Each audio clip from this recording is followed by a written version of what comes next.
PTN ਦੇਖਣ ਵਾਲੇ ਸਮੁੱਚੇ ਦਰਸ਼ਕਾਂ ਨੂੰ ਦਵਿੰਦਰ ਸਿੰਘ ਬੈਨੀਪਾਲ ਵੱਲੋਂ ਪਿਆਰ ਅਤੇ ਆਦਬ ਸਹਿਤ ਸਤਿ ਸ਼੍ਰੀ ਅਕਾਲ। ਦਾ ਬੈਨੀਪਾਲ ਸ਼ੋਅ ਵਿੱਚ ਤੁਹਾਡਾ ਸਭਨਾਂ ਦਾ ਨਿੱਘਾ ਸਵਾਗਤ। ਆਓ ਦੋਸਤੋ ਅੱਜ ਦੀਆਂ ਖਬਰਾਂ ਦੇ ਉੱਤੇ ਪਹਿਲਾਂ ਸੰਖੇਪ ਵਿੱਚ ਨਜ਼ਰ ਮਾਰੀਏ। ਕੈਨੇਡਾ ਰਹਿੰਦੇ ਇੱਕ ਪੰਜਾਬੀ ਗੱਭਰੂ ਦੀ ਅਮਰੀਕਾ ਵਿੱਚ ਹੋਈ ਮੌਤ। ਸਰਕਾਰ ਨੂੰ 4 ਜਨਵਰੀ ਵਾਲੀ ਮੀਟਿੰਗ ਤੋਂ ਕਿਸਾਨ ਅੰਦੋਲਨ ਦੇ ਹੱਲ ਹੋਣ ਦੀ ਉਮੀਦ, ਸ਼ਾਹ ਨੂੰ ਮਿਲੇ ਤੋਮਰ। ਜਲੰਧਰ ਵਿੱਚ 6 ਵਰਿਆਂ ਦੀ ਬਾਲੜੀ ਦਾ ਜ਼ਬਰ ਜਨਾਹ ਤੋਂ ਬਾਅਦ ਕਤਲ। ਬੁਢਲਾਡਾ ਵਿੱਚ ਹਰਸਿਮਰਤ ਦਾ ਵਿਰੋਧ। ਅੰਦੋਲਨ ਵਿੱਚ ਜਾਨ ਗਵਾਉਣ ਵਾਲੇ ਕਿਸਾਨ ਦੇ ਪਰਿਵਾਰ ਨੇ ਕੀਤਾ ਮਿਲਣ ਤੋਂ ਸਾਫ਼ ਇਨਕਾਰ। ਮੋਗਾ ਅਤੇ ਸੰਗਰੂਰ ਵਿੱਚ ਕਿਸਾਨਾਂ ਨੇ ਅਸ਼ਵਨੀ ਸ਼ਰਮਾ ਘੇਰਿਆ। ਕਿਸਾਨ ਮੋਰਚੇ ਵਿੱਚ ਅੱਜ 5 ਕਿਸਾਨਾਂ ਦੀ ਗਈ ਜਾਨ। ਅਤੇ ਪੰਜਾਬੀਓ ਬਚ ਕੇ ਰਹਿਣਾ। ਦੋਸਤੋ ਇਹ ਕੁਝ ਖਬਰਾਂ ਨੇ ਜਿਨ੍ਹਾਂ ਦੇ ਉੱਤੇ ਵਿਸਥਾਰ ਨਾਲ ਮੈਂ ਗੱਲਬਾਤ ਤੁਹਾਡੇ ਨਾਲ ਅੱਜ ਫਿਰ ਕਰਨੀ ਚਾਹੁੰਦਾ। ਇਸ ਤੋਂ ਪਹਿਲਾਂ ਕਿ ਇਹਨਾਂ ਸਾਰੀਆਂ ਖਬਰਾਂ ਦੇ ਉੱਤੇ ਤਫਸੀਲ ਦੇ ਨਾਲ ਗੱਲਬਾਤ ਕਰਾਂ, ਤੁਹਾਨੂੰ ਬੇਨਤੀ ਹੈ ਕਿ ਜੇਕਰ ਹਾਲੇ ਤੱਕ ਤੁਸੀਂ ਆਪਣੇ ਇਸ ਚੈਨਲ ਨੂੰ ਸਬਸਕ੍ਰਾਈਬ ਨਹੀਂ ਹੋ ਕੀਤਾ ਤਾਂ ਕਿਰਪਾ ਕਰਕੇ ਸਬਸਕ੍ਰਾਈਬ ਕਰਕੇ ਨੋਟੀਫਿਕੇਸ਼ਨ ਵਾਲੀ ਘੰਟੀ ਜ਼ਰੂਰ ਨੱਪ ਲੈਣੀ। ਆਓ ਇਹਨਾਂ ਖਬਰਾਂ ਦੇ ਉੱਤੇ ਨਜ਼ਰ ਮਾਰਨ ਤੋਂ ਪਹਿਲਾਂ ਇਤਿਹਾਸ ਦੇ ਝਰੋਖੇ ਦੇ ਵਿੱਚੋਂ ਪੰਜਾਬ ਨਾਲ ਕਿਵੇਂ ਕੀ ਧੱਕੇ ਹੋਏ ਨੇ ਉਹਦੇ ਉੱਤੇ ਸੰਖੇਪ ਦੇ ਵਿੱਚ ਝਾਤ ਮਾਰਨ ਤੋਂ ਪਹਿਲਾਂ ਆਓ ਆਪਾਂ ਵਧੀਏ ਕਿ ਇਸ ਅੰਦੋਲਨ ਦੇ ਵਿੱਚ ਕਿਹੜੀਆਂ ਗੱਲਾਂ ਦੀ ਸਾਨੂੰ ਸਮਝ ਰੱਖਣੀ ਪਏਗੀ। ਅਸਲ ਵਿੱਚ ਮੈਂ 1947 ਤੋਂ ਬਾਅਦ ਦੇ ਸਿੱਖ ਸੰਘਰਸ਼ ਦੀ ਮੋਟੀ ਜੀ ਝਲਕ ਤੁਹਾਡੇ ਨਾਲ ਸਾਂਝੀ ਕਰਨੀ ਚਾਹੁੰਦਾ। ਮੈਂ ਜ਼ਰੂਰੀ ਸਮਝੀ ਹੈ ਕਿ ਇਹਦੇ ਤੇ ਗੱਲਬਾਤ ਕੀਤੀ ਜਾਵੇ।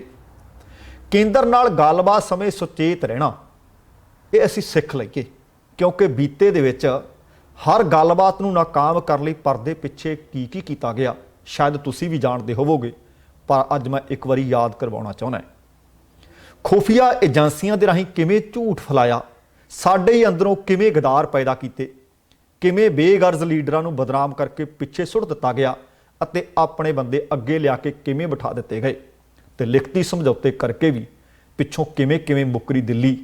ਇਹ ਸਭਨਾਂ ਨੂੰ ਸ਼ਾਇਦ ਪਤਾ ਹੋਵੇ, ਪਰ ਦਿੱਤਾ ਕੁਝ ਵੀ ਨਹੀਂ। ਜੇ ਪ੍ਰਾਪਤੀਆਂ ਦੇ ਖਾਤੇ ਵੱਲ ਨਜ਼ਰ ਮਾਰਦੇ ਆ ਤਾਂ ਲਗਭਗ ਖਾਤਾ ਖਾਲੀ ਪਿਆ, ਬੰਦ ਦਾ ਬੰਦ ਪਿਆ। ਹੁਣ ਤੁਸੀਂ ਇਹ ਦੇਖੋ, ਜਿਸ ਨੂੰ ਕੁਝ ਨਾ ਦੇਣਾ ਹੋਵੇ ਉਸ ਉੱਤੇ ਇੱਕ ਨਹੀਂ ਕਈ ਪਾਸਿਆਂ ਤੋਂ ਵਾਰ ਕੀਤੇ ਜਾਂਦੇ ਹੈ, ਕਈ ਪਾਸਿਆਂ ਤੋਂ ਹਮਲੇ ਕਰਕੇ ਉਸ ਨੂੰ ਕਮਜ਼ੋਰ ਕਰਨ ਦੀ ਕੋਸ਼ਿਸ਼ ਕੀਤੀ ਜਾਂਦੀ ਹੈ। ਪੰਜਾਬੀਆਂ ਨੂੰ, ਸਿੱਖਾਂ ਨੂੰ ਪਤਾ ਹੈ, ਸ਼ਾਇਦ ਪਤਾ ਵੀ ਲੱਗਣ ਵੀ ਨਾ ਦਿੱਤਾ ਹੋਵੇ ਕਿ ਕੇਂਦਰ ਨੇ ਕਿਹੜੀ ਚਾਲ ਚੱਲ ਕੇ ਉਹਦੇ ਘਰ ਵਿੱਚ ਆਪਣੇ ਬੰਦੇ ਬਿਠਾ ਦਿੱਤੇ ਹੈ ਜੋ ਸਿੱਖਾਂ ਦੇ ਲੀਡਰ ਬਣ ਕੇ ਪੰਜਾਬ ਅਤੇ ਸਿੱਖਾਂ ਦੇ ਹਿੱਤਾਂ ਦੀ ਰੱਖਿਆ ਲਈ ਨਹੀਂ, ਸਗੋਂ ਆਪਣੇ ਲਈ ਕੰਮ ਕਰਦੇ ਆ। ਆਪਣੀ ਦਾਲ ਰੋਟੀ ਵਾਸਤੇ ਨਹੀਂ, ਮੱਖਣ ਪਨੀਰ ਮਲਾਈ ਸਭ ਕੁਝ ਲੈ ਰਹੇ ਹੁੰਦੇ ਨੇ ਅਤੇ ਧੋਖਾ ਵੀ ਆਪਣਿਆਂ ਨੂੰ ਦੇ ਰਹੇ ਹੁੰਦੇ ਨੇ। ਬਚ ਕੇ ਰਹਿਣਾ ਪੰਜਾਬ ਵਾਲਿਓ। ਅੱਧੀ ਸਦੀ ਤੋਂ ਵੱਧ ਸਮਾਂ ਬੀਤ ਜਾਣ ਤੇ ਨਾ ਪੰਜਾਬ ਕੋਲ ਆਪਣੀ ਰਾਜਧਾਨੀ, ਨਾ ਪੰਜਾਬ ਨੂੰ ਉਹ ਰੁਤਬਾ, ਉਹ ਦਰਜਾ। ਆਪਾਂ ਪੰਜਾਬੀ ਜ਼ੁਬਾਨ ਦੀ ਗੱਲ ਕਰੀਏ, ਕੀ ਪੰਜਾਬ 'ਚ ਪੰਜਾਬੀ ਨੂੰ ਉਹ ਦਰਜਾ ਮਿਲ ਗਿਆ ਜੋ ਮਹਾਰਾਸ਼ਟਰ ਵਿੱਚ ਮਰਾਠੀ ਨੂੰ ਹੈ ਤੇ ਬੰਗਾਲ ਦੇ ਵਿੱਚ ਬੰਗਾਲੀ ਨੂੰ ਹੈ। ਤੇ ਸਿੱਖ ਲੀਡਰਸ਼ਿਪ ਵਜ਼ੀਰੀਆਂ, ਅਹੁਦਿਆਂ ਅਤੇ ਕਾਲੇ ਧਨ ਦੇ ਖਾਤਰ ਡਿੱਗਦੀ ਡਿਗਰੀ ਅਖੀਰ ਭਾਜਪਾ ਦੀ ਪਤਨੀ ਬਣ ਕੇ ਰਹਿ ਗਈ ਅਤੇ ਪੰਜਾਬ ਲਈ ਪ੍ਰਾਪਤੀਆਂ ਦਾ ਖਾਤਾ ਬੰਦ। ਪੰਜਾਬ ਦੇ ਕਿਸਾਨ ਸ਼ਾਇਦ ਕਦੇ ਕਰਜ਼ਾਈ ਨਾ ਬਣਦੇ, ਅੱਜ ਸੜਕਾਂ ਦੇ ਉੱਤੇ ਰੁਲ ਨਾ ਰਹੇ ਹੁੰਦੇ ਜੇ ਕੈਰੋ ਨੂੰ ਭਰੋਸੇ ਵਿੱਚ ਲੈ ਕੇ ਕੇਂਦਰ ਨੇ ਪੰਜਾਬ ਦੇ ਪਾਣੀਆਂ ਨੂੰ ਲੁੱਟ ਕੇ ਮੁਫਤ ਵਿੱਚ ਨਾ ਵੰਡਿਆ ਹੁੰਦਾ। ਜੇ ਕੈਰੋ ਉਦੋਂ ਵਿਰੋਧ ਕਰ ਦਿੰਦਾ ਤਾਂ ਪੰਜਾਬ ਦੇ ਕਿਸਾਨ ਨੂੰ ਕਿਸੇ ਗੱਲ ਦੀ ਸ਼ਾਇਦ ਅੱਜ ਤੋੜ ਨਾ ਹੁੰਦੀ। ਕਿਸੇ ਦਿਨ ਕੋਸ਼ਿਸ਼ ਕਰਾਂਗਾ ਕਿ ਪੰਜਾਬ ਦੇ ਨਾਲ ਕਦੋਂ ਧੱਕਾ ਕੀਤਾ, ਕਿਹੜੇ ਲੀਡਰ ਨੇ ਕਿਹੜੇ ਵੇਲੇ ਕੀ ਬਿਆਨ ਦਿੱਤੇ ਅਤੇ ਫਿਰ ਉਹਨਾਂ ਤੋਂ ਮੁੱਕਰੇ ਕਿਵੇਂ, ਪਲਟੀਆਂ ਕਿਵੇਂ ਮਾਰੀਆਂ। ਸੋ ਕੋਸ਼ਿਸ਼ ਕਰਾਂਗਾ, ਜੇ ਆਹ ਚੰਦਕ ਗੱਲਾਂ ਬਾਤਾਂ ਚੰਗੀਆਂ ਲੱਗੀਆਂ ਤਾਂ ਦੱਸ ਦਿਓ, ਫਿਰ ਪੂਰਾ ਪ੍ਰੋਗਰਾਮ ਇਹਨਾਂ ਤੇ ਕੀਤਾ ਜਾ ਸਕਦਾ ਹੈ। ਤੇ ਆਓ ਹੁਣ ਖਬਰਾਂ ਵੱਲ ਰੁਖ ਕਰਾਂ। ਇਹ ਤਾਂ ਸੀ ਕਿ ਆਹ ਗੱਲਬਾਤ 4 ਜਨਵਰੀ ਨੂੰ ਅੱਜ ਹੋਣੀ ਹੈ, ਉਹਦੇ ਤੋਂ ਪਹਿਲਾਂ ਸੁਚੇਤ ਹੋਣ ਦੀ ਲੋੜ ਹੈ। ਖਬਰ ਬੜੀ ਮੰਦਭਾਗੀ ਜੀ ਹੈ। 22 ਵਰਿਆਂ ਦਾ ਨੌਜਵਾਨ ਮਨਜੋਤ ਸਿੰਘ, ਜੋ ਕਿ ਸਾਡੇ ਆਪਣੇ ਇਸ ਮੁਲਕ ਕੈਨੇਡਾ ਵਿੱਚ ਰਹਿੰਦਾ ਸੀ ਤੇ ਟਰੱਕ ਚਲਾਉਂਦਾ ਸੀ ਅੱਜ ਕੱਲ੍ਹ, ਬੀਤੇ ਦਿਨੀ ਆਪਣੀ ਅਮਰੀਕਾ ਰਹਿੰਦੀ ਭੈਣ ਨੂੰ ਬਰੈਂਪਟਨ ਤੋਂ ਮਿਲਣ ਵਾਸਤੇ ਅਮਰੀਕਾ ਦੇ ਸੂਬੇ ਕੈਲੀਫੋਰਨੀਆ ਦੇ ਸ਼ਹਿਰ ਫੋਂਟਾਨਾ ਦੇ ਵਿੱਚ ਗਿਆ ਅਤੇ ਨਵੇਂ ਸਾਲ ਤੋਂ 2 ਦਿਨ ਪਹਿਲਾਂ ਭਾਵ 30 ਦਸੰਬਰ ਨੂੰ ਮਿਲਣ ਵਾਸਤੇ ਪਹੁੰਚਿਆ ਸੀ। ਆਪਣੀ ਭੈਣ ਦੇ ਨਾਲ, ਉਸਦੇ ਪਰਿਵਾਰ ਦੇ ਨਾਲ ਖੁਸ਼ੀ ਕੈਲੀਫੋਰਨੀਆ ਦੇ ਇੱਕ ਪਹਾੜੀ ਇਲਾਕੇ ਦੇ ਵਿੱਚ ਘੁੰਮਣ ਚਲਾ ਗਿਆ ਤੇ ਜਾਣਕਾਰੀ ਮਿਲ ਰਹੀ ਹੈ ਕਿ ਉੱਥੇ ਇੱਕ ਭਿਆਨਕ ਹਾਦਸਾ ਵਾਪਰ ਗਿਆ ਤੇ ਇਸ ਹਾਦਸੇ ਦੇ ਵਿੱਚ ਇੱਕ ਚਟਾਨ ਤੋਂ ਪੱਥਰ ਤਿਲਕ ਕੇ ਆ ਕੇ ਉਸਦੇ ਸਿਰ ਵਿੱਚ ਵੱਜਿਆ ਤੇ ਜਿਸ ਦੇ ਨਾਲ ਉਸਦੀ ਦਰਦਨਾਕ ਭਿਆਨਕ ਇਸ ਹਾਦਸੇ ਦੇ ਵਿੱਚ ਮੌਤ ਹੋ ਗਈ। ਤੇ ਮਨਜੋਤ ਦੀ ਮੌਤ ਪਤਾ ਲੱਗਿਆ ਜਦੋਂ, ਤੇ ਉਹਦੇ ਭਾਈਚਾਰੇ ਵਿੱਚ, ਉਹਦੇ ਮਿੱਤਰਾਂ ਦੋਸਤਾਂ ਦੇ ਵਿੱਚ ਬੜੀ ਸੋਗ ਦੀ ਲਹਿਰ ਹੈ। ਜਾਣਕਾਰੀ ਮਿਲੀ ਹੈ ਕਿ ਮਨਜੋਤ ਬਰੈਂਪਟਨ ਦੇ ਸ਼ੈਰਡਨ ਕਾਲਜ ਤੋਂ ਆਪਣੀ ਪੜ੍ਹਾਈ ਪੂਰੀ ਕਰ ਚੁੱਕਿਆ ਸੀ ਅਤੇ ਹੁਣ ਉਸਦੀ ਮ੍ਰਿਤਕ ਦੇਹ ਨੂੰ ਵਾਪਸ ਪੰਜਾਬ ਭੇਜਣ ਦੇ ਲਈ ਪਰਿਵਾਰ ਵੱਲੋਂ ਇੱਕ ਗੋ ਫੰਡ ਚਲਾਇਆ ਜਾ ਰਿਹਾ ਹੈ। ਉਸ ਦੇ ਨਜ਼ਦੀਕੀਆਂ ਵੱਲੋਂ ਸ਼ੁਰੂ ਕੀਤਾ ਗਿਆ ਤਾਂ ਜੋ ਪਰਿਵਾਰ ਮਨਜੋਤ ਦੇ ਅੰਤਮ ਦਰਸ਼ਨ ਕਰ ਸਕੇ। ਬੜੀ ਦੁਖਦਾਇਕ ਘਟਨਾ ਹੈ ਤੇ ਇਹ ਪਿਛੋਕੜ ਇਸ ਨੌਜਵਾਨ ਦਾ ਰੂਪਨਗਰ ਦੇ ਸ਼ਹਿਰ ਸ਼੍ਰੀ ਅਨੰਦਪੁਰ ਸਾਹਿਬ ਦੇ ਨਜ਼ਦੀਕ ਪੈਂਦੇ ਪਿੰਡ ਨੂਰਪੁਰ ਦਾ ਦੱਸਿਆ ਜਾ ਰਿਹਾ ਹੈ। ਜਦੋਂ ਪਿੰਡ ਨੂਰਪੁਰ ਇਹ ਖਬਰ ਪਹੁੰਚੀ ਤੇ ਉੱਥੇ ਵੀ ਲੋਕ ਧਾਹਾਂ ਮਾਰ-ਮਾਰ ਰੋ ਰਹੇ ਨੇ। ਚੜ੍ਹਦਾ ਸੂਰਜ ਅਸਤ ਹੋ ਗਿਆ। ਅਸੀਂ ਇਹਨਾਂ ਦੇ ਪਰਿਵਾਰ ਦੇ ਨਾਲ, ਦੋਸਤਾਂ ਮਿੱਤਰਾਂ ਦੇ ਨਾਲ ਡੂੰਘੇ ਦੁੱਖ ਦਾ ਇਜ਼ਹਾਰ ਕਰਦੇ ਹਾਂ। ਤੇ ਅਗਲੀ ਖਬਰ ਵੀ ਕੋਈ ਬਹੁਤੀ ਚੰਗੀ ਨਹੀਂ। ਕਈ ਵਾਰੀ ਸੀਨੇ ਤੇ ਪੱਥਰ ਰੱਖ ਕੇ ਇਸ ਤਰ੍ਹਾਂ ਦੀਆਂ ਖਬਰਾਂ ਤੁਹਾਡੇ ਨਾਲ ਸਾਂਝੀਆਂ ਕਰਨੀਆਂ ਪੈਂਦੀਆਂ ਨੇ। ਅਗਲੀ ਖਬਰ ਜਲੰਧਰ ਤੋਂ ਮਿਲ ਰਹੀ ਹੈ। ਜਾਣਕਾਰੀ ਮਿਲੀ ਹੈ ਕਿ ਜਲੰਧਰ ਜ਼ਿਲ੍ਹੇ 'ਚ ਖੌਫਨਾਕ ਵਾਰਦਾਤ ਹੋਈ ਹੈ। ਜਾਣਕਾਰੀ ਅਨੁਸਾਰ 6 ਵਰ੍ਹਿਆਂ ਦੀ ਬਾਲੜੀ, ਜਿਸ ਨੂੰ ਤਾਂ ਹਜੇ ਰੋਟੀ ਪਾਣੀ ਖਾਣ ਪੀਣ ਦੀ ਵੀ ਸੁੱਧ ਬੁੱਧ ਨਹੀਂ ਸੀ, ਉਹਦੇ ਨਾਲ ਜ਼ਬਰ ਜਨਾਹ ਹੋਇਆ ਤੇ ਬਾਅਦ ਦੇ ਵਿੱਚ ਉਸ ਦਾ ਗਲਾ ਘੁੱਟ ਕੇ ਕਤਲ ਕਰ ਦਿੱਤਾ ਗਿਆ। ਜਿਹੜੀ ਪੁਲਿਸ ਨੇ ਜਾਣਕਾਰੀ ਦਿੱਤੀ ਹੈ ਕਿ ਥਾਣਾ ਪਤਾਰਾ ਦੇ ਅਧੀਨ ਪੈਂਦਾ ਪਿੰਡ ਹਜ਼ਾਰਾ ਬੀਤੇ ਸ਼ਨੀਵਾਰ ਦੀ ਸ਼ਾਮ 6 ਵਰ੍ਹਿਆਂ ਦੀ ਬੱਚੀ ਲਾਪਤਾ ਹੋਈ ਤੇ ਦੂਸਰੀ ਸਵੇਰ ਭਾਵ ਅੱਜ ਸਵੇਰੇ ਰਾਮਾ ਮੰਡੀ ਹੁਸ਼ਿਆਰਪੁਰ ਰੋਡ ਤੇ ਜੌਲ ਬੋਲੀਨਾ ਦੇ ਗੰਨੇ ਦੇ ਖੇਤ ਦੇ ਵਿੱਚੋਂ ਬੱਚੀ ਦੀ ਲਾਸ਼ ਬਰਾਮਦ ਕੀਤੀ ਗਈ ਹੈ। ਮੌਕੇ ਤੇ ਆਦਮਪੁਰ ਦੇ ਡੀਐਸਪੀ ਪਹੁੰਚੇ, ਪਤਾਰਾ ਦੇ ਐਸਐਚਓ ਪਹੁੰਚੇ। ਉਹਨਾਂ ਨੇ ਬੱਚੀ ਦੀ ਲਾਸ਼ ਨੂੰ ਕਬਜ਼ੇ ਵਿੱਚ ਲੈ ਕੇ ਜਾਂਚ ਸ਼ੁਰੂ ਕਰ ਦਿੱਤੀ ਹੈ।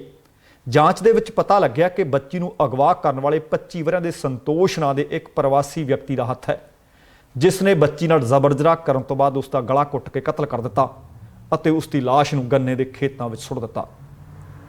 ਡੀਐਸਪੀ ਆਦਮਪੁਰ ਨੇ ਦੱਸਿਆ ਹੈ ਕਿ ਮੁਲਜ਼ਮ ਸੰਤੋਸ਼ ਫਰਾਰ ਹੋ ਗਿਆ ਤੇ ਉਸ ਦੀ ਗ੍ਰਿਫਤਾਰੀ ਲਈ ਵੱਖੋ-ਵੱਖ ਪੁਲਿਸ ਦੀਆਂ ਟੀਮਾਂ ਬਣਾ ਦਿੱਤੀਆਂ ਗਈਆਂ ਨੇ। ਛਾਪੇਮਾਰੀ ਕੀਤੀ ਜਾ ਰਹੀ ਹੈ, ਰੇਡਸ ਕੀਤੀਆਂ ਜਾ ਰਹੀਆਂ ਨੇ ਅਤੇ ਮ੍ਰਿਤਕ ਬੱਚੀ ਦੀ ਲਾਸ਼ ਨੂੰ ਪੋਸਟਮਾਰਟਮ ਵਾਸਤੇ ਸਿਵਲ ਹਸਪਤਾਲ ਦੇ ਵਿੱਚ ਭੇਜ ਦਿੱਤਾ ਗਿਆ ਸੀ। ਉਹਨਾਂ ਦੱਸਿਆ ਕਿ ਮੁਲਜ਼ਮ ਸੰਤੋਸ਼ ਦੇ ਖਿਲਾਫ ਥਾਣਾ ਪਤਾਰਾ ਵਿੱਚ ਕਤਲ ਅਤੇ ਜ਼ਬਰ ਜਨਾਹ ਦਾ ਕੇਸ ਦਰਜ ਕਰ ਦਿੱਤਾ ਗਿਆ ਹੈ। ਇੱਥੇ ਦੱਸਣਾ ਬਣਦਾ ਹੈ ਕਿ ਪੰਜਾਬ ਦੇ ਵਿੱਚ ਹੀ ਬੀਤੇ ਵਰ੍ਹੇ ਸਾਲ 2020 ਦੇ ਵਿੱਚ ਜ਼ਬਰ ਜਨਾਹ ਦੀ ਸਭ ਤੋਂ ਦੁੱਖ ਵਾਲੀ ਘਟਨਾ ਇਸੇ ਦੁਆਬਾ ਖਿੱਤੇ ਦੇ ਜ਼ਿਲ੍ਹਾ ਹੁਸ਼ਿਆਰਪੁਰ ਦੇ ਵਿੱਚ ਵਾਪਰੀ ਸੀ, ਜਿੱਥੇ ਇੱਕ ਦਾਦਾ ਅਤੇ ਉਸਦੇ ਪੋਤੇ ਦੇ ਵੱਲੋਂ ਹੈਵਾਨੀਅਤ ਦੀਆਂ ਹੱਦਾਂ ਪਾਰ ਕਰਦੇ ਹੋਏ ਉਹ ਬੱਚੀ ਦੀ ਉਮਰ ਵੀ ਲਗਭਗ 6 ਵਰ੍ਹੇ ਸੀ, ਉਹਦੇ ਨਾਲ ਵੀ ਜ਼ਬਰ ਜਨਾਹ ਹੋਇਆ ਤੇ ਬਾਅਦ ਦੇ ਵਿੱਚ ਉਸ ਨੂੰ ਸਾੜ ਦਿੱਤਾ ਗਿਆ ਸੀ। ਹੁਸ਼ਿਆਰਪੁਰ ਦੇ ਟਾਂਡਾ ਦੇ ਇੱਕ ਪਿੰਡ ਦੇ ਵਿੱਚ 21 ਅਕਤੂਬਰ 2020 ਨੂੰ 6 ਵਰ੍ਹਿਆਂ ਦੀ ਇੱਕ ਬਾਲੜੀ ਦੀ ਅੱਧ ਸੜੀ ਲਾਸ਼ ਬਰਾਮਦ ਕੀਤੀ ਗਈ ਸੀ ਤੇ ਬਾਅਦ ਦੇ ਵਿੱਚ ਉਸ ਬੱਚੀ ਨਾਲ ਜ਼ਬਰ ਜਨਾਹ ਦੀ ਘਟਨਾ ਦੀ ਵੀ ਪੁਸ਼ਟੀ ਹੋ ਗਈ ਸੀ ਤੇ ਇਸ ਬੱਚੀ ਨੂੰ ਪ੍ਰਵਾਸੀ ਮਜ਼ਦੂਰ ਤੇ ਉਸ ਬੱਚੀ ਨਾਲ ਦਾਦੇ ਪੋਤੇ ਦੀ ਹਵਸ ਦੀ ਕਹਾਣੀ ਸਾਹਮਣੇ ਆਈ ਸੀ। ਹੁਣ ਤੁਸੀਂ ਦੇਖੋ ਕਿ ਇੱਕ 6 ਵਰ੍ਹਿਆਂ ਦੀ ਬਾਲੜੀ ਨਾਲ ਇਸ ਤਰ੍ਹਾਂ ਦਾ ਘਿਨਾਉਣਾ ਹਰਕਤ ਕਰਨੀ ਤੇ ਫਿਰ ਉਸ ਨੂੰ ਸਾੜ ਦੇਣਾ ਜਾਂ ਉਸ ਦਾ ਕਤਲ ਕਰਨ ਤੋਂ ਬਾਅਦ ਗੰਨੇ ਦੇ ਖੇਤਾਂ ਦੇ ਵਿੱਚ ਸੁੱਟ ਦੇਣਾ ਅਤੇ ਤੀਸਰੇ ਹੀ ਦਿਨ ਸੀ ਹਲੇ ਇਸ ਨਵੇਂ ਸਾਲ 2021 ਦਾ, ਜਿਸ ਦੇ ਵਿੱਚ ਆ ਬੜੀ ਮੰਦਭਾਗੀ ਘਟਨਾ ਵਾਪਰੀ ਹੈ। ਇਸ ਦੀ ਨਿੰਦਿਆ ਵੀ ਕੀਤੀ ਜਾਣੀ ਚਾਹੀਦੀ ਹੈ ਅਤੇ ਨਾਲ ਇਹਨਾਂ ਨੂੰ ਇਨਸਾਨ ਤਾਂ ਨਹੀਂ ਆਖਿਆ ਜਾ ਸਕਦਾ, ਹੈਵਾਨ ਨੇ ਜਾਂ ਫਿਰ ਸ਼ੈਤਾਨ ਨੇ। ਹੁਣ ਅਗਲੀ ਖਬਰ ਹੈ ਜਿਹੜੀ ਇਹ ਕਿਸਾਨ ਅੰਦੋਲਨ ਦੇ ਨਾਲ ਜੁੜੀ ਖਬਰ ਹੈ। ਲੋਕਾਂ ਦਾ ਗੁੱਸਾ ਹਾਲੇ ਠੰਡਾ ਨਹੀਂ ਹੋਇਆ। ਠੰਡਾ ਹੋਵੇ ਵੀ ਕਿਵੇਂ, ਕਿਉਂਕਿ ਹਾਲੇ ਲਗਾਤਾਰ ਖਬਰਾਂ ਮਿਲ ਰਹੀਆਂ ਨੇ ਕਿ ਰੋਜ਼ਾਨਾ 5-4 ਮੌਤਾਂ ਇਸ ਕਿਸਾਨ ਅੰਦੋਲਨ ਵਿੱਚ ਹੋ ਰਹੀਆਂ ਨੇ। ਕੱਲ੍ਹ ਦਾ ਦਿਨ ਵੀ ਬੜਾ ਮੰਦਭਾਗਾ ਰਿਹਾ ਸੀ। ਕੱਲ੍ਹ ਵੀ ਤੁਹਾਡੇ ਨਾਲ ਖਬਰਾਂ ਸਾਂਝੀਆਂ ਕੀਤੀਆਂ ਸੀ ਕਿ 5 ਮੌਤਾਂ ਹੋਈਆਂ। ਅੱਜ ਵੀ ਅੰਕੜਾ 5 ਦਾ ਹੀ ਹੈ। ਅੱਗੇ ਚੱਲ ਕੇ ਖਬਰ ਤੁਹਾਡੇ ਨਾਲ ਸਾਂਝੀ ਕਰਾਂਗੇ ਕਿ ਕਿੰਨਿਆਂ ਨੂੰ ਇਸ ਅੰਦੋਲਨ ਦੇ ਵਿੱਚ ਆਪਣੀ ਜਾਨ ਕੁਰਬਾਨ ਕਰਨੀ ਪਈ। ਹਰਸਿਮਰਤ ਕੌਰ ਬਾਦਲ ਪਹਿਲਾਂ ਇਸੇ ਮੰਤਰੀ ਮੰਡਲ ਮੋਦੀ ਕੈਬਨਿਟ ਦੇ ਵਿੱਚ ਮੰਤਰੀ ਅਹੁਦੇ ਤੇ ਵਿਰਾਜਮਾਨ ਸਨ, ਬਾਅਦ ਦੇ ਵਿੱਚ ਅਸਤੀਫਾ ਵੀ ਦੇ ਦਿੱਤਾ, ਐਨਡੀ ਨਾਲੋਂ ਤੋੜ ਵਿਛੋੜਾ ਵੀ ਕਰ ਲਿਆ, ਪਰ ਲੋਕ ਹਲੇ ਭੁੱਲੇ ਨਹੀਂ। ਇਹਨਾਂ ਖੇਤੀ ਕਾਨੂੰਨਾਂ ਨੂੰ ਰੱਦ ਕਰਵਾਉਣ ਲਈ ਇਸ ਵਕਤ ਸੰਘਰਸ਼ ਚੱਲ ਰਿਹਾ ਹੈ ਤੇ ਅੱਜ ਜਾਣਕਾਰੀ ਮਿਲ ਰਹੀ ਹੈ ਕਿ ਲੋਕ ਸਭਾ ਹਲਕਾ ਬਠਿੰਡਾ ਤੋਂ ਮੈਂਬਰ ਪਾਰਲੀਮੈਂਟ ਨੇ ਬੀਬਾ ਹਰਸਿਮਰਤ ਕੌਰ ਬਾਦਲ ਕਿਸਾਨਾਂ ਦੇ ਭਾਰੀ ਵਿਰੋਧ ਦਾ ਇਸ ਬੀਬਾ ਹਰਸਿਮਰਤ ਕੌਰ ਨੂੰ ਸਾਹਮਣਾ ਕਰਨਾ ਪਿਆ। ਪ੍ਰੋਗਰਾਮ ਰੱਖੇ ਸੀ, ਕਈ ਪਿੰਡਾਂ ਦੇ ਵਿੱਚ ਤਾਂ ਪਹੁੰਚ ਹੀ ਨਹੀਂ ਸਕੇ। इस मौके सैकड़िਆਂ ਦੀ ਗਿਣਤੀ ਦੇ ਵਿੱਚ ਲੋਕਾਂ ਨੇ ਹਰਸਿਮਰਤ ਕੌਰ ਬਾਦਲ ਦੇ ਖਿਲਾਫ ਨਾਅਰੇਬਾਜ਼ੀ ਕੀਤੀ, ਉਹਨਾਂ ਦੇ ਕਾਫਲੇ ਨੂੰ ਘੇਰਨ ਦੀ ਕੋਸ਼ਿਸ਼ ਕੀਤੀ, ਪਰ ਡੀਐਸਪੀ ਬਲਜਿੰਦਰ ਸਿੰਘ ਪੰਨੂ ਦੀ ਅਗਵਾਈ ਦੇ ਵਿੱਚ ਪੁਲਿਸ ਮੁਸਤੈਦ ਰਹੀ। ਉਹਨਾਂ ਦੇ ਕਾਫਲੇ ਨੂੰ ਸੁਰੱਖਿਅਤ ਅੱਗੇ ਕੱਢ ਦਿੱਤਾ ਗਿਆ। ਇਹ ਦੌਰਾ ਉਹਨਾਂ ਦਾ ਅੱਜ ਹਲਕੇ ਦੇ ਪਿੰਡਾਂ ਵਿੱਚ ਸ਼ਹੀਦ ਹੋਏ ਕਿਸਾਨਾਂ ਅਤੇ ਮ੍ਰਿਤਕਾਂ ਦੇ ਪਰਿਵਾਰਕ ਮੈਂਬਰਾਂ ਨਾਲ ਹਮਦਰਦੀ ਪ੍ਰਗਟ ਕਰਨ ਵਾਸਤੇ ਰੱਖਿਆ ਹੋਇਆ ਸੀ, ਪਰ ਲੋਕ ਇਹਨਾਂ ਦੀ ਹਮਦਰਦੀ ਚਾਹੁੰਦੇ ਨਹੀਂ। ਪਿੰਡਾਂ ਦੇ ਅੰਦਰ ਭਾਰੀ ਪੁਲਿਸ ਫੋਰਸ ਵੀ ਤਾਇਨਾਤ ਕੀਤੀ ਹੋਈ ਸੀ, ਪਰ ਕਿਸਾਨਾਂ ਦੇ ਭਾਰੀ ਵਿਰੋਧ ਦੇ ਕਾਰਨ ਤੈਅ ਕੀਤੇ ਗਏ 7 ਪਿੰਡਾਂ ਦੇ ਪ੍ਰੋਗਰਾਮਾਂ ਵਿੱਚੋਂ ਸਿਰਫ 3 ਪਿੰਡਾਂ ਤੱਕ ਹਰਸਿਮਰਤ ਕੌਰ ਬਾਦਲ ਦੀ ਪਹੁੰਚ ਹੋ ਸਕੀ।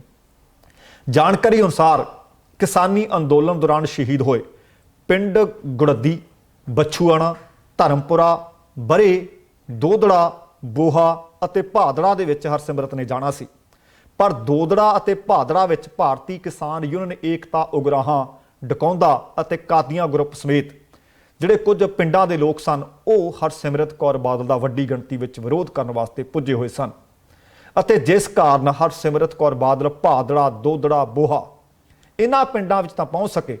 ਇਸੇ ਦੌਰਾਨ ਪਿੰਡ ਧਰਮਪੁਰਾ ਦੇ ਸੰਘਰਸ਼ ਦੌਰਾਨ ਸ਼ਹੀਦ ਹੋਏ ਕਿਸਾਨ ਪਿਆਰਾ ਸਿੰਘ ਦੇ ਪਰਿਵਾਰ ਵੱਲੋਂ ਸੁਨੇਹਾ ਭੇਜ ਦਿੱਤਾ ਗਿਆ ਕਿ ਅਸੀਂ ਬੀਬਾ ਨੂੰ ਮਿਲਣਾ ਨਹੀਂ ਚਾਹੁੰਦੇ, ਜਿਸ ਦੀ ਪੁਸ਼ਟੀ ਪਰਿਵਾਰ ਦੇ ਨਜ਼ਦੀਕੀ ਭਾਰਤੀ ਕਿਸਾਨ ਯੂਨੀਅਨ ਡਕੌਂਦਾ ਦੇ ਵਸਾਵਾ ਸਿੰਘ ਆਗੂ ਨੇ ਕੀਤੀ ਹੈ। ਉਹ ਕਹਿੰਦੇ ਪਰਿਵਾਰ ਚਾਹੁੰਦਾ ਕਿ ਸਾਨੂੰ ਤੁਹਾਡੀ ਹਮਦਰਦੀ ਦੀ ਲੋੜ ਨਹੀਂ। ਦੂਸਰੇ ਪਾਸੇ ਬੀਬੀ ਹਰਸਿਮਰਤ ਕੌਰ ਬਾਦਲ ਜਿਹੜਾ ਇਹਨਾਂ ਪਿੰਡਾਂ ਦਾ ਦੌਰਾ ਕਰਨਾ ਚਾਹੁੰਦੀ ਸੀ, ਉਹਨਾਂ ਨੇ ਕਿਹਾ ਕਿ ਅੱਜ ਦਾ ਵਿਰੋਧ ਸਿਆਸੀ ਵਿਰੋਧੀ ਪਾਰਟੀਆਂ ਦੀ ਇੱਕ ਚਾਲ ਹੈ। ਉਹਨਾਂ ਭੰਡੀ ਪ੍ਰਚਾਰ ਕਰਨ ਵਾਲੀ ਭਾਜਪਾ ਸਮੇਤ ਪੰਜਾਬ ਦੇ ਮੁੱਖ ਮੰਤਰੀ ਕੈਪਟਨ ਅਮਰਿੰਦਰ ਸਿੰਘ ਨੂੰ ਵੀ ਚੈਲੰਜ ਕਰਦਿਆਂ ਕਿਹਾ ਕਿ ਉਹਨਾਂ ਦੀ ਖੇਤੀ ਕਾਨੂੰਨ ਸੰਬੰਧੀ ਸ਼ਮੂਲੀਅਤ ਸਪਸ਼ਟ ਕਰਨ, ਜਦੋਂ ਕਿ ਦੂਸਰੇ ਪਾਸੇ ਕਾਨੂੰਨ ਪਾਸ ਕਰਨ ਦੀ ਸਹਿਮਤੀ ਕੈਪਟਨ, ਵਿੱਤ ਮੰਤਰੀ ਮਨਪ੍ਰੀਤ ਸਿੰਘ ਅਤੇ ਉਹਨਾਂ ਦੇ ਸਕੱਤਰ ਦੀ ਹੈ। ਉਹਨਾਂ ਕਿਹਾ ਕਿ ਸ਼੍ਰੋਮਣੀ ਅਕਾਲੀ ਦਲ ਅੱਜ ਵੀ ਕਿਸਾਨਾਂ ਦੇ ਨਾਲ ਹੈ। ਮੈਂ ਮੰਤਰੀ ਮੰਡਲ ਵੀ ਛੱਡਿਆ, ਐਨਡੀਏ ਵੀ ਛੱਡ ਦਿੱਤੀ, ਭਾਜਪਾ ਗੱਠਜੋੜ ਵੀ ਤੋੜ ਦਿੱਤਾ, ਅੱਜ ਵੀ ਕਿਸਾਨਾਂ ਦੇ ਸੰਘਰਸ਼ ਦੇ ਵਿੱਚ ਮੋਢੇ ਨਾਲ ਮੋਢਾ ਜੋੜ ਕੇ ਕੇਂਦਰ ਸਰਕਾਰ ਦੇ ਖਿਲਾਫ ਲੜ ਰਹੀਆਂ। ਉਹਨਾਂ ਕਿਹਾ ਕਿ ਇਹਨਾਂ ਕਾਨੂੰਨਾਂ ਦੇ ਹੱਕ ਵਿੱਚ ਮੇਰੇ ਕਿਸੇ ਵੀ ਦਸਤਾਵੇਜ਼ ਤੇ ਦਸਤਖਤ ਨਹੀਂ ਨੇ। ਕਾਨੂੰਨ ਬਣਾਉਣ ਸਮੇਂ ਮੈਂ ਵਿਰੋਧ ਕੀਤਾ, ਪਰ ਮੇਰੀ ਇੱਕ ਨਾ ਸੁਣੀ ਗਈ, ਜਿਸ ਕਰਕੇ ਆਖਰਕਾਰ ਮੈਂ ਮੰਤਰੀ ਮੰਡਲ ਦੇ ਅਹੁਦੇ ਤੋਂ ਅਸਤੀਫਾ ਦੇ ਦਿੱਤਾ। ਇਸ ਮੌਕੇ ਉਹਨਾਂ ਦੇ ਨਾਲ all India youth Akali Dal ਦੇ ਕੌਮੀ ਪ੍ਰਧਾਨ ਪਰਮਬੰਸ ਬੰਟੀ ਰਮਾਣਾ ਸੀ। ਉਹਨਾਂ ਕਿਹਾ ਕਿ ਇੱਕ ਸਾਜ਼ਿਸ਼ ਦੇ ਤਹਿਤ ਬੀਬਾ ਬਾਦਲ ਦੇ ਪ੍ਰੋਗਰਾਮਾਂ ਦਾ ਵਿਰੋਧ ਉਲੀਕਿਆ ਗਿਆ, ਜਿਸ ਦੀ ਜ਼ਿੰਮੇਵਾਰ ਪੰਜਾਬ ਸਰਕਾਰ ਹੈ ਅਤੇ ਇਹ ਵਿਰੋਧ ਦੀ ਆੜ ਵਿੱਚ ਪੰਜਾਬ ਦੀ ਅਮਨ ਕਾਨੂੰਨ ਦੀ ਸਥਿਤੀ ਨੂੰ ਭੰਗ ਕਰਨਾ ਚਾਹੁੰਦੇ ਹੈ। ਪਰ ਕੁਝ ਵੀ ਹੋਵੇ, ਆਹ ਜਿਹੜੇ ਇਲਜ਼ਾਮ ਬੀਬਾ ਬਾਦਲ ਲਾ ਰਹੇ ਨੇ, ਇਹੀ ਤਾਂ ਭਾਜਪਾ ਵਾਲੇ ਲਾ ਰਹੇ ਨੇ। ਹੁਣ ਭਾਜਪਾ ਦੇ ਨੇਤਾਵਾਂ ਦਾ ਲਗਾਤਾਰ ਵਿਰੋਧ ਹੋ ਰਿਹਾ ਹੈ। ਬੀਤੇ ਦਿਨੀ 25 ਦਸੰਬਰ ਨੂੰ ਉਹਨਾਂ ਨੂੰ ਮਰਹੂਮ ਪ੍ਰਧਾਨ ਮੰਤਰੀ ਅਟਲ ਬਿਹਾਰੀ ਵਾਜਪਾਈ ਦੇ ਪ੍ਰੋਗਰਾਮ ਤੱਕ ਕਰ ਨਹੀਂ ਦਿੱਤੇ ਗਏ। ਕਿਤੇ ਕੁਰਸੀਆਂ ਤੋੜ ਦਿੱਤੀਆਂ, ਕਿਤੇ ਟੈਂਟ ਪੱਟ ਦਿੱਤੇ ਗਏ, ਕਿਤੇ ਉਹਨਾਂ ਦੇ ਲੀਡਰਾਂ ਨੂੰ ਕੰਧਾਂ ਟੱਪ ਭੱਜਣਾ ਪਿਆ। ਅਸ਼ਵਨੀ ਸ਼ਰਮਾ ਦਾ ਹਰ ਰੋਜ਼ ਕਿਤੇ ਨਾ ਕਿਤੇ ਵਿਰੋਧ ਹੁੰਦਾ। ਅਗਲੀ ਖਬਰ ਇਸੇ ਤਰ੍ਹਾਂ ਦੀ ਹੈ। ਮਨੋਰੰਜਨ ਕਾਲੀਆ ਦਾ ਵਿਰੋਧ ਹੋਇਆ, ਤੀਕਸ਼ਣ ਸੂਦ ਦਾ ਵਿਰੋਧ ਹੋਇਆ, ਗਰੇਵਾਲ ਦਾ, ਹਰਜੀਤ ਦਾ ਵਿਰੋਧ ਹੋ ਰਿਹਾ। ਗੱਲ ਕਿ ਕਿਸੇ ਵੀ ਭਾਜਪਾ ਲੀਡਰ ਦਾ ਵਿਰੋਧ ਦੱਸੋ ਕਿਹਦਾ ਨਹੀਂ ਹੋ ਰਿਹਾ, ਹਰ ਇੱਕ ਦਾ ਹੋ ਰਿਹਾ। ਉਹ ਵੀ ਇਹੀ ਆਖ ਰਹੇ ਨੇ ਕਿ ਵਿਰੋਧੀਆਂ ਦੀ ਚਾਲ ਹੈ, ਤੇ ਕੇਂਦਰ ਵਾਲੇ ਕਹੀ ਜਾ ਰਹੇ ਨੇ ਕਿ ਸੰਘਰਸ਼ ਵਿਰੋਧੀਆਂ ਨੇ ਗੁੰਮਰਾਹ ਕਰਕੇ ਲੋਕਾਂ ਨੂੰ ਇੱਥੇ ਬਿਠਾਇਆ। ਸੋ ਮੈਨੂੰ ਲੱਗਦਾ ਕਿ ਇਸ ਸਿਆਸਤ ਤੋਂ ਜਾਂ ਇਸ ਤਰ੍ਹਾਂ ਦੇ ਬਿਆਨਾਂ ਤੋਂ ਭਾਵੇਂ ਬੀਬਾ ਬਾਦਲ ਹੈ, ਭਾਵੇਂ ਕੈਪਟਨ ਹੈ, ਭਾਵੇਂ ਭਾਜਪਾਈਏ ਨੇ, ਉੱਪਰ ਉੱਠਣ ਦੀ ਜ਼ਰੂਰਤ ਹੈ। ਤੇ ਅਗਲੀ ਖਬਰ ਵੀ ਲਗਭਗ ਵਿਰੋਧ ਦੀ ਖਬਰ ਹੈ। ਜਾਣਕਾਰੀ ਮਿਲ ਰਹੀ ਹੈ ਕਿ ਖੇਤੀ ਕਾਨੂੰਨਾਂ ਦੇ ਖਿਲਾਫ ਭਾਜਪਾ ਆਗੂਆਂ ਦੇ ਪ੍ਰਤੀ ਕਿਸਾਨਾਂ ਦਾ ਵਿਰੋਧ ਰੋਹ ਲਗਾਤਾਰ ਵਧੀ ਹੋਈ ਜਾ ਰਿਹਾ ਹੈ। ਅੱਜ ਮੋਗਾ ਪਹੁੰਚੇ ਭਾਜਪਾ ਦੇ ਸੂਬਾ ਪ੍ਰਧਾਨ ਅਸ਼ਵਨੀ ਸ਼ਰਮਾ, ਕਿਸਾਨਾਂ ਵੱਲੋਂ ਘਿਰਾਓ ਉਹਨਾਂ ਦਾ ਕੀਤਾ ਗਿਆ, ਤਿੱਖਾ ਵਿਰੋਧ ਉਹਨਾਂ ਦਾ ਕੀਤਾ ਗਿਆ। ਇਸ ਦੌਰਾਨ ਭਾਜਪਾ ਵਰਕਰਾਂ ਵੱਲੋਂ ਵੀ ਜ਼ੋਰਦਾਰ ਨਾਅਰੇਬਾਜ਼ੀ ਕਰਨ ਦੀ ਖਬਰ ਹੈ। ਇਸ ਦੌਰਾਨ ਤਲਖੀ ਵਿੱਚ ਆਏ ਭਾਜਪਾ ਵਰਕਰਾਂ ਦੀ ਪੁਲਿਸ ਨਾਲ ਹਲਕੀ ਝੜਪ ਵੀ ਦੱਸੀ ਜਾ ਰਹੀ ਹੈ। ਦਰਅਸਲ ਪੰਜਾਬ ਭਾਜਪਾ ਦੇ ਪ੍ਰਧਾਨ ਅਸ਼ਵਨੀ ਸ਼ਰਮਾ ਪਾਰਟੀ ਦੇ ਜ਼ਿਲ੍ਹਾ ਪ੍ਰਧਾਨ ਵਿਨੇ ਸ਼ਰਮਾ ਦੇ ਘਰ ਪਹੁੰਚੇ ਹੋਏ ਸੀ। ਜਿਵੇਂ ਹੀ ਕਿਸਾਨਾਂ ਨੂੰ ਅਸ਼ਵਨੀ ਸ਼ਰਮਾ ਦੇ ਮੋਗਾ ਦੇ ਵਿੱਚ ਪਹੁੰਚਣ ਦੀ ਸੂਹ ਮਿਲੀ ਤਾਂ ਕਿਸਾਨ ਉੱਥੇ ਵੱਡੀ ਗਿਣਤੀ ਵਿੱਚ ਪਹੁੰਚਣੇ ਸ਼ੁਰੂ ਹੋ ਗਏ ਅਤੇ ਵਿਨੇ ਸ਼ਰਮਾ ਦੀ ਕੋਠੀ ਨੂੰ ਉਹਨਾਂ ਨੇ ਘੇਰਾ ਘੱਤ ਲਿਆ। ਮੌਕੇ ਤੇ ਵੱਡੀ ਗਿਣਤੀ ਵਿੱਚ ਪੁਲਿਸ ਤਾਇਨਾਤ ਕਰ ਦਿੱਤੀ ਗਈ। ਇਸ ਦੌਰਾਨ ਕਿਸਾਨਾਂ ਨੇ ਜੰਮ ਕੇ ਨਾਅਰੇਬਾਜ਼ੀ ਕੀਤੀ, ਖੇਤੀ ਕਾਨੂੰਨ ਵਾਪਸ ਲੈਣ ਦੀ ਮੰਗ ਕੀਤੀ। ਕਿਸਾਨਾਂ ਨੇ ਕਿਹਾ ਕਿ ਉਹਨਾਂ ਦਾ ਪ੍ਰਦਰਸ਼ਨ ਸ਼ਾਂਤਮਈ ਹੈ ਅਤੇ ਸ਼ਾਂਤਮਈ ਰਹੇਗਾ, ਜਦਕਿ ਭਾਜਪਾ ਆਗੂ ਜਾਣਬੁੱਝ ਕੇ ਕਿਸਾਨਾਂ ਨੂੰ ਇਹ ਪ੍ਰਦਰਸ਼ਨ ਨੂੰ ਹਿੰਸਕ ਰੰਗਤ ਦਿਵਾਉਣਾ ਚਾਹੁੰਦੇ ਹੈ ਤੇ ਹਿੰਸਕ ਰੰਗਤ ਦੇ ਰਹੇ ਨੇ। ਕਿਸਾਨਾਂ ਨੇ ਸਾਫ਼ ਕੀਤਾ कि जदों तक केंद्र सरकार खेती कानून वापस नहीं लै लैंदी उदों तक उन्हां दा इह प्रदर्शन, इह रोस जारी रहेगा। मोगा तो बाद भाजपा प्रधान अश्वनी शर्मा संगरूर जिले चले गए तो उत्थों भी खबर मिल रही है कि जबरदस्त विरोध होया। जानकारी जिहड़ी मिली है कि संगरूर के बीजेपी के जिला प्रधान ने रणदीप दिओल उन्हां नूं उत्थे मिलन गए तो किसान उत्थे भी पहुँच गए। किसानां ने जदों अगे वधण की कोशिश की तो पुलिस प्रशासन ने उन्होंने रोकिया, जिस के बाद प्रशासन और किसानां दे विचकार धक्का मुक्की हुई। कुछ किसानां ने यह दस्सिया कि पुलिस ने उन्हां ते लाठी चार्ज किया तो कई बीबियां ने दस्सिया कि आह देखो साडे सट्टां भी मार दित्तियां गईयां ने, वो जख्मी भी हो गईयां ने। कईयां ने दस्सिया कि साडे पट्टियां होईयां, आह देखो साडे सिर भी पाड़ गए है। हुण एक पासे तो आख्या जा रहा है कि पंजाब पुलिस कांग्रसियों के वर्कर वांग काम कर रही है, पर आ छल्लियां वांग जिथे कुट्टे जा रहे किसान ने, ये बई किहदे वास्ते कुट्टे जा रहे हैं? घट्टो घट्ट ये वेखीए कि जिथे भी असीं जाने उत्थे ही साडा विरोध, कदे टोल प्लाजे ते विरोध, कदे कोठी दे बाहर विरोध, कदे दफ्तर दे बाहर विरोध, जिथे भी पता लगदा आ मोगे वाल तां बाजी मारी जा रहे हैं। बीते दिनी इन्हां ने जनाब हंसराज हंस पहुंचे सी, डॉक्टर अंबेडकर होरां दा एक प्रोग्राम हो रहा सी, उस ते उत्ते उत्थे उन्हां नूं घेरा पा लिया सी। अज अश्वनी शर्मा नूं पाया, अज संगरूर दे विचों भी इंज ही खबर मिली है, उधर बीबा बादल नूं नहीं बोलण दिता गया। सो ये वेखो कि इस वक्त पंजाब दे लोग तुहाडे तो किन्ने परेशान ने, किन्ना उन्हां दे अंदर तुहाडे प्रति गुस्सा है। ठंडा कर लो, चंगे रहोगे, नहीं तो साल ही रहिंदा है। इन्हां ने कल्ले कल्ले दी खबर भी लैनी है ते नाल सार भी लैनी है। ते हुण अगली जिहड़ी खबर वड्डी खबर है, अज नज़रां सारियां दीयां इस खबर वाल टिकियां रहणगीਆਂ कि खेती कानूनों के विरोध और घट्टो घट्ट समर्थन मुल की गारंटी नूं लैके अंदोलन कर रही किसान जथेबंदियां ਅਤੇ सरकार ਲਈ अज आ सोमवार का दिन काफ़ी अहम रहेगा। समझौते की गलबात का दरअसल यह 7वां गेड़ है, जिस दे विच दोवें धिरां सर्बसम्मति नाल हल तक पहुँचण की शायद कोशिश करनगियां।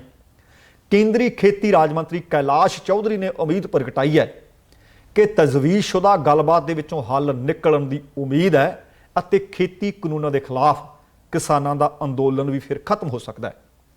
उन्होंने कांग्रेस और कुछ होर विरोधी पार्टियां ते किसानों को भड़काउण का दोष लाया। आ देखो, मैं पहला भी तुहाडे नाल जिक्र कर रहा सी, क्योंकि भाजपा वाले दोष लाई जा रहे हैं, केंद्र सरकार भी दोष ला रही है कि कांग्रसियां की चाल है। आ हुण तुसीं देखो कि बीबा हरसिमरत बादल कही जिहदे भाजपा वालियां की चाल है, भी चाल किहदी है? सारे सियापे की जड़ा कानून जिहड़े 3 बनाए ने, ये खत्म कर दिओ, सियापा मुक जाना।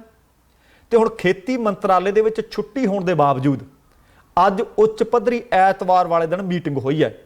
खेतीबाड़ी मंत्री नरेंद्र तोमर और रेल ते वणज मंत्री पीयूष गोयल ने किसान जथेबंदियां नाल अज दी गलबात तो पहलां केंद्रीय गृह मंत्री अमित शाह दे नाल उन्हां दे घर दे विच जाके गलबात की। दिन भर रुक रुक के मींह पैण दे बावजूद किसान जथेबंदियां आपस दे विच कोई रस्मी मीटिंग तो नहीं कर सकियां, पर शनिचरवार रात तो पता लग्या कि मींह पै रहा है। कड़ाके की ठंड ने दिल्ली दीयां हद्दां ते मोर्चा लाई बैठियां किसान जथेबंदियां समुचे किसानां ते उन्हां दे समर्थकां दीयां मुश्किलां दे विच चोखा वाधा कर दिता है।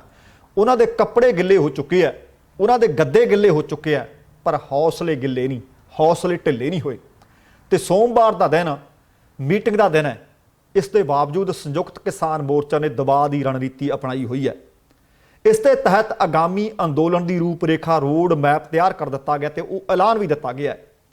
इन्होंने अपनी अगली रणनीति के तहत 6 जनवरी को किसान ट्रैक्टर मार्च, 15 जनवरी तक भारतीय जनता पार्टी के आगुआं का घिराव करने का फैसला, 23 जनवरी को सुभाष चंद्र बोस के जन्मदिन से सारे राज्यों में राजपाल भवन तक मार्च करने का ऐलान, 26 जनवरी को पूरी ताकत के नाल भारत की राजधानी दिल्ली में किसानों की परेड कढ़ण का ऐलान कर दिता गया।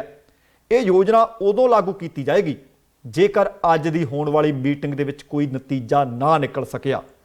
पर दूसरे पासे किसान भी आसवंद ने ते सरकार भी आसवंद है। देखते हैं कि अज की मीटिंग में की कुछ निकलता है। तो आ खबर बड़ी मंदभागी खबर है, किसान मोर्चे नाल संबंधित खबर है। भारतीय किसान यूनियन पंजाब के प्रधान फरमान सिंह संधू ने दस्सिया कि अज किसान मोर्चे ते कई किसानों की मौत हो गई। ये किसान पंजाब तो अते हरियाणा तो सन। इन्हां दे मुताबक मस्तूआणा साहब जिला संगरूर के पिंड लिदड़ा के 45 वरियां दे शमशेर सिंह की दिल का दौरा पैण कारण मौत हुई है। ਇਸੇ ਦੌਰਾਨ ਸੰਗਰੂਰ ਦੇ ਹੀ ਲਧਾਲ ਪਿੰਡ ਦੇ ਰਹਿਣ ਵਾਲੇ ਸੁਰਜੀਤ ਸਿੰਘ ਦੀ ਵੀ ਬੀਤੀ ਰਾਤ ਮੌਤ ਹੋਈ ਹੈ। ਤੀਸਰਾ ਕਿਸਾਨ ਹਰਿਆਣਾ ਦੇ ਗੋਹਾਣਾ ਦਾ ਰਹਿਣ ਵਾਲਾ ਦੱਸਿਆ ਜਾ ਰਿਹਾ ਹੈ, ਜਿਨ੍ਹਾਂ ਦੀ ਪਹਿਚਾਣ ਕੁਲਵੀਰ ਸਿੰਘ ਵਜੋਂ ਕੀਤੀ ਗਈ ਹੈ। ਲਹਿਰਾ ਗਾਗਾ ਦੇ ਨੇੜਲੇ ਪਿੰਡ ਲਧਾਲ ਦੇ 62 ਵਰ੍ਹਿਆਂ ਦੇ ਕਿਸਾਨ ਸੁਰਜੀਤ ਸਿੰਘ ਪੁੱਤਰ ਦਲੀਪ ਸਿੰਘ ਦੀ ਜਾਣਕਾਰੀ ਅਨੁਸਾਰ ਦਿੱਲੀ ਦੇ ਟਿਕਰੀ ਬਾਰਡਰ ਤੇ ਇਸ ਸੰਘਰਸ਼ ਦੌਰਾਨ ਬੀਤੀ ਰਾਤ ਮੌਤ ਹੋਈ। ਸੁਰਜੀਤ ਸਿੰਘ 26 ਨਵੰਬਰ ਨੂੰ ਖੇਤੀ ਕਾਨੂੰਨਾਂ ਦੇ ਵਿਰੋਧ ਦੇ ਵਿੱਚ ਰੋਸ ਵਜੋਂ ਭਾਰਤੀ ਕਿਸਾਨ ਯੂਨੀਅਨ ਏਕਤਾ ਉਗਰਾਹਾਂ ਦੇ ਵੱਲੋਂ ਟਿਕਰੀ ਬਾਰਡਰ ਤੇ ਧਰਨਾ ਦੇ ਰਿਹਾ ਸੀ ਅਤੇ ਧਰਨੇ ਦੌਰਾਨ ਜਾਣਕਾਰੀ ਮੁਤਾਬਕ ਜ਼ਹਿਰੀਲੀ ਚੀਜ਼ ਨੇ ਉਹਨਾਂ ਨੂੰ ਕੱਟ ਲਿਆ। ਜ਼ਹਿਰੀਲੀ ਚੀਜ਼ ਉਹਨਾਂ ਦੀ ਲੱਤ ਤੇ ਲੜੀ ਤੇ ਉਹਨਾਂ ਨੂੰ ਟੋਹਾਣਾ ਦੇ ਨਿੱਜੀ ਹਸਪਤਾਲ ਦੇ ਵਿੱਚ ਭਰਤੀ ਕਰਵਾਇਆ ਗਿਆ, ਪਰ ਬੀਤੀ ਰਾਤ ਉਹਨਾਂ ਦੀ ਮੌਤ ਹੋ ਗਈ। ਭਾਰਤੀ ਕਿਸਾਨ ਯੂਨੀਅਨ ਏਕਤਾ ਉਗਰਾਹਾਂ ਦੇ ਵੱਲੋਂ ਮ੍ਰਿਤਕ ਦੇ ਉਹਨਾਂ ਦੀ ਸਿਵਲ ਹਸਪਤਾਲ ਦੇ ਵਿੱਚ ਰੱਖ ਦਿੱਤੀ ਗਈ ਹੈ ਅਤੇ ਦੱਸਿਆ ਜਾ ਰਿਹਾ ਹੈ ਕਿ ਸੁਰਜੀਤ ਸਿੰਘ ਨੂੰ ਅਸੀਂ ਸ਼ਹੀਦ ਕਰਾਰ ਦਿੰਦੇ ਹਾਂ ਜਿੰਨੀ ਦੇਰ ਤੱਕ ਸ਼ਹੀਦ ਕਿਸਾਨ ਦੇ ਵਾਰਸਾਂ ਨੂੰ 10 ਲੱਖ ਰੁਪਏ ਦਾ ਮੁਆਵਜ਼ਾ, ਕਰਜ਼ਾ ਮੁਆਫੀ ਅਤੇ ਉਹਨਾਂ ਦੇ ਇੱਕ ਪਰਿਵਾਰਕ ਮੈਂਬਰ ਨੂੰ ਸਰਕਾਰੀ ਨੌਕਰੀ ਨਹੀਂ ਮਿਲੇਗੀ, ਉਨੀ ਦੇਰ ਤੱਕ ਨਾ ਪੋਸਟਮਾਰਟਮ ਅਤੇ ਨਾ ਹੀ ਸੰਸਕਾਰ ਕਰਨ ਦਿੱਤਾ ਜਾਏਗਾ। ਕੁੰਡਲੀ ਬਾਰਡਰ ਤੋਂ ਹੀ ਖਬਰ ਮਿਲੀ ਹੈ ਕਿ ਉੱਥੇ ਹੀ ਧਰਨਾ ਲਗਾਈ ਬੈਠੇ ਇੱਕ ਹੋਰ ਅੰਦੋਲਨਕਾਰੀ, ਇੱਕ ਹੋਰ ਕਿਸਾਨ ਜਿਹੜਾ ਕਿ ਲਿਧੜਾ ਪਿੰਡ ਦੇ ਦੱਸੇ ਗਏ ਨੇ, ਸ਼ਮਸ਼ੇਰ ਸਿੰਘ ਪੁੱਤਰ ਨਿਰਭੈ ਸਿੰਘ ਦਾ ਦਿਲ ਦਾ ਦੌਰਾ ਪੈਣ ਕਾਰਨ ਮੌਤ ਹੋਈ ਹੈ। ਭਾਰਤੀ ਕਿਸਾਨ ਯੂਨੀਅਨ ਡਕੌਂਦਾ ਗਰੁੱਪ ਦੇ ਇਕਾਈ ਲਿਧੜਾ ਦੇ ਪ੍ਰਧਾਨ ਸਰਪੰਚ ਜਸਪਾਲ ਸਿੰਘ ਸਿੱਧੂ ਨੇ ਦੱਸਿਆ ਕਿ ਸ਼ਮਸ਼ੇਰ ਸਿੰਘ ਲਿਧੜਾ ਦੀ ਅਚਾਨਕ ਸਿਹਤ ਵਿਗੜੀ, ਜਿਸ ਕਾਰਨ ਉਹਨਾਂ ਦੀ ਧਰਨੇ ਤੇ ਹੀ ਮੌਤ ਹੋ ਗਈ। ਦਿੱਲੀ ਪੁਲਿਸ ਵੱਲੋਂ ਸ਼ਮਸ਼ੇਰ ਸਿੰਘ ਦੀ ਮ੍ਰਿਤਕ ਦੇਹ ਦਾ ਪੋਸਟਮਾਰਟਮ ਕਰਵਾਇਆ ਜਾ ਰਿਹਾ ਸੀ ਅਤੇ ਸਰਪੰਚ ਹੋਰਾਂ ਨੇ ਦੱਸਿਆ ਕਿ ਅੰਤਮ ਸੰਸਕਾਰ ਅੱਜ 4 ਜਨਵਰੀ ਨੂੰ ਪਿੰਡ ਲਿਧੜਾ ਦੇ ਵਿੱਚ ਕੀਤਾ ਜਾਏਗਾ। ਮ੍ਰਿਤਕ ਕਿਸਾਨ ਆਪਣੇ ਪਰਿਵਾਰ ਵਿੱਚ ਪਤਨੀ, 2 ਲੜਕੇ ਅਤੇ 1 ਲੜਕੀ ਛੱਡ ਗਿਆ। ਇਸੇ ਤਰ੍ਹਾਂ ਐਤਵਾਰ ਦੀ ਸਵੇਰੇ ਟਿਕਰੀ ਸਰਹੱਦ ਤੇ ਇੱਕ ਹੋਰ ਕਿਸਾਨ ਨੇ ਦਮ ਤੋੜਿਆ।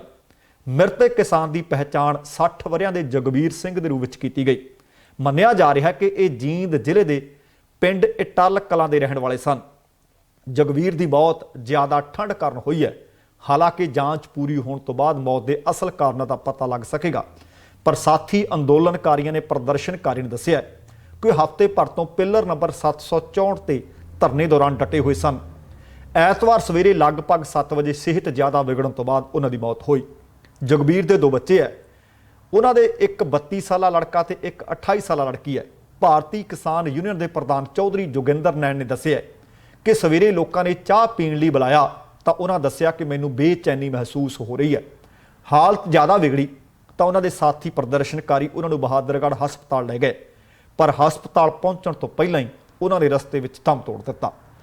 ਇਹਨਾਂ ਤੋਂ ਇਲਾਵਾ ਸੋਨੀਪਤ ਦੇ ਕਿਸਾਨ ਅੰਦੋਲਨ ਦੇ ਵਿੱਚ ਸ਼ਾਮਲ ਇੱਕ ਹੋਰ ਕਿਸਾਨ ਦੀ ਵੀ ਅੱਜ ਐਤਵਾਰ ਦੀ ਸਵੇਰ ਮੌਤ ਹੋਈ। ਮ੍ਰਿਤਕ ਕਿਸਾਨ ਦੀ ਪਹਿਚਾਣ 45 ਵਰ੍ਹਿਆਂ ਦੇ ਕੁਲਦੀਪ ਸਿੰਘ ਦੇ ਰੂਪ ਵਿੱਚ ਹੋਈ। ਉਹ ਸੋਨੀਪਤ ਦੇ ਗੋਹਾਣਾ ਦੇ ਪਿੰਡ ਗੰਗਾਨਾ ਦੇ ਰਹਿਣ ਵਾਲੇ ਦੱਸੇ ਗਏ ਹੈ। ਕਿਸਾਨ ਕੁਲਵੀਰ ਦੀ ਕੁੰਡਲੀ ਸਰਹੱਦ ਤੇ ਪਾਰ ਕਰ ਮਾਲ ਕੋਲ ਅੰਦੋਲਨ ਦੌਰਾਨ ਜਾਨ ਗਈ ਹੈ। ਹਾਲਾਂਕਿ ਮੌਤ ਦੇ ਇਹਨਾਂ ਦੇ ਵੀ ਕਾਰਨਾਂ ਦਾ ਪਤਾ ਨਹੀਂ ਲੱਗ ਸਕਿਆ। ਪੋਸਟਮਾਰਟਮ ਦੀ ਰਿਪੋਰਟ ਆਉਣ ਤੋਂ ਬਾਅਦ ਮੌਤ ਦੇ ਅਸਲ ਕਾਰਨਾਂ ਦਾ ਪਤਾ ਲੱਗੇਗਾ। ਦੋਸਤੋ ਦੇਖੋ ਕਿ ਇੱਕ ਦਿਨ ਦੇ ਵਿੱਚ 5 ਕਿਸਾਨਾਂ ਦੀ ਜਾਨ ਗਈ, ਪਰ ਦੂਸਰੇ ਪਾਸੇ ਜਦੋਂ ਰੋਜ਼ਾਨਾ ਤੁਹਾਡੇ ਤੱਕ ਖਬਰ ਪਹੁੰਚ ਜਾਂਦੀ ਹੈ, ਸਾਡੇ ਤੱਕ ਖਬਰ ਪਹੁੰਚ ਜਾਂਦੀ ਹੈ, ਕਿਸਾਨ ਆਗੂ ਆਪਣੀਆਂ ਜਥੇਬੰਦੀਆਂ ਦੇ ਰਾਹੀਂ ਆਪਣੇ ਪੇਜ ਦੇ ਉੱਤੇ ਵੀ ਇਹਨਾਂ ਖਬਰਾਂ ਨੂੰ ਸਾਂਝੀਆਂ ਕਰਦੇ ਆ, ਪਰ ਫਿਰ ਵੀ ਸਰਕਾਰ ਵੱਲੋਂ 2 ਬੋਲ ਇਹਨਾਂ ਦੇ ਪ੍ਰਤੀ ਬੋਲੇ ਨਹੀਂ ਜਾ ਰਹੇ। ਇੱਥੋਂ ਪਤਾ ਲੱਗਦਾ ਹੈ ਕਿ ਸਰਕਾਰ ਨੂੰ ਸਿਰਫ ਕੁਰਸੀ ਚਾਹੀਦੀ ਹੈ, ਸਰਕਾਰ ਨੂੰ ਸਿਰਫ ਸੱਤਾ ਚਾਹੀਦੀ ਹੈ ਤੇ ਲੀਡਰਾਂ ਨੂੰ ਸਿਰਫ ਉਹਨਾਂ ਦੀਆਂ ਰੈਲੀਆਂ ਦੇ ਵਿੱਚ ਅੱਗੇ ਬੈਠ ਕੇ ਜਿੰਦਾਬਾਦ ਜਿੰਦਾਬਾਦ ਕਰਨ ਵਾਲੇ ਲੋਕ ਚਾਹੀਦੇ ਨੇ। ਸਰਕਾਰ ਨੂੰ 5 ਸਾਲਾਂ ਤੋਂ ਬਾਅਦ ਤੁਹਾਡੀਆਂ ਵੋਟਾਂ ਚਾਹੀਦੀਆਂ ਨੇ। ਸਰਕਾਰ ਨੂੰ ਹੋਰ ਤੁਹਾਡੇ ਨਾਲ ਕੋਈ ਲੈਣਾ ਦੇਣਾ ਨਹੀਂ। ਇਸ ਤਰ੍ਹਾਂ ਦਾ ਲੋਕਤੰਤਰ ਨਹੀਂ ਹੁੰਦਾ। ਲੋਕਤੰਤਰ ਲੋਕਾਂ ਦੁਆਰਾ ਚੁਣੀ ਸਰਕਾਰ ਹੁੰਦੀ ਹੈ। ਲੋਕਤੰਤਰ ਲੋਕਾਂ ਵਾਸਤੇ ਚੰਗੀਆਂ ਨੀਤੀਆਂ ਬਣਾਉਣ ਵਾਲੀ ਸਰਕਾਰ ਹੁੰਦੀ ਹੈ। ਲੋਕਤੰਤਰ ਉਹ ਸਰਕਾਰ ਜਿਹੜੀ ਲੋਕਾਂ ਵਾਸਤੇ ਜਵਾਬਦੇਹ ਹੋਵੇ, ਪਰ ਤਾਨਾਸ਼ਾਹੀ ਵਾਲਾ ਰਵੱਈਆ ਕਦੇ ਚੰਗਾ ਨਹੀਂ ਹੁੰਦਾ। ਇਹਦਾ ਫਿਰ 5 ਸਾਲਾਂ ਬਾਅਦ ਲੋਕ ਰਿਜ਼ਲਟ ਦੇ ਦਿੰਦੇ ਨੇ, ਨਤੀਜਾ ਸਾਹਮਣੇ ਲਿਆ ਦਿੰਦੇ ਤੇ ਰਿਪੋਰਟ ਕਾਰਡ ਪੁੱਛ ਲੈਂਦੇ ਆ। ਇਹ ਰਿਪੋਰਟ ਕਾਰਡ ਸ਼ਾਇਦ ਹੁਣ ਪਿੰਡ ਪਿੰਡ ਹੋ ਰਿਹਾ ਵਿਰੋਧ, ਭਾਵੇਂ ਭਾਰਤੀ ਜਨਤਾ ਪਾਰਟੀ ਵਾਲੇ ਹੈ, ਭਾਵੇਂ ਸ਼੍ਰੋਮਣੀ ਅਕਾਲੀ ਦਲ ਵਾਲੇ ਹੈ, ਹੋ ਸਕਦਾ ਕਿ ਅਗਲਾ ਨੰਬਰ ਕਿਸੇ ਹੋਰ ਪਾਰਟੀ ਦੇ ਲੀਡਰਾਂ ਦਾ ਵੀ ਲੱਗ ਜਾਵੇ। ਇਸ ਕਰਕੇ ਸੁਚੇਤ ਰਹਿਣ ਦੀ ਜ਼ਰੂਰਤ ਹੈ। ਜਾਗਣ ਦੀ ਲੋੜ ਹੈ ਤੇ ਹੋਰਨਾਂ ਨੂੰ ਜਗਾਉਣ ਦੀ ਜ਼ਰੂਰਤ ਹੈ। ਸੋ ਦੋਸਤੋ, ਇਹ ਸਨ ਅੱਜ ਦੀਆਂ ਕੁਝ ਖਬਰਾਂ ਜਿਨ੍ਹਾਂ ਦੇ ਉੱਤੇ ਵਿਸਥਾਰ ਨਾਲ ਚਰਚਾ ਕੀਤੀ ਗਈ ਹੈ। ਜੇਕਰ ਤੁਹਾਨੂੰ ਸਾਡਾ ਇਹ ਪ੍ਰੋਗਰਾਮ ਚੰਗਾ ਲੱਗਿਆ ਤਾਂ ਲਾਈਕ ਵੀ ਕਰ ਦਿਓ ਤੇ ਸ਼ੇਅਰ ਵੀ ਕਰ ਦਿਓ, ਤੇ ਜੇਕਰ ਹਾਲੇ ਤੱਕ ਆਪਣੇ ਇਸ ਚੈਨਲ ਨੂੰ ਸਬਸਕ੍ਰਾਈਬ ਨਹੀਂ ਕੀਤਾ, ਕਿਰਪਾ ਕਰਕੇ ਸਬਸਕ੍ਰਾਈਬ ਕਰਕੇ ਨੋਟੀਫਿਕੇਸ਼ਨ ਵਾਲੀ ਘੰਟੀ ਜ਼ਰੂਰ ਔਨ ਕਰ ਲਿਓ। ਤੁਹਾਡੇ ਧੰਨਵਾਦੀ ਹੋਵਾਂਗੇ। ਤੇ ਜਾਣ ਤੋਂ ਪਹਿਲਾਂ ਕਹਾਂਗਾ, ਜ਼ਿੰਦਗੀ ਜ਼ਿੰਦਾਦਰੀ ਦਾ ਨਾਮ ਹੈ। ਦਵਿੰਦਰ ਸਿੰਘ ਬੈਨੀਪਾਲ ਨੂੰ ਆਗਿਆ ਦਿਓ। ਸਤਿ ਸ੍ਰੀ ਅਕਾਲ ਤੇ ਰੱਬ ਰਾਖਾ।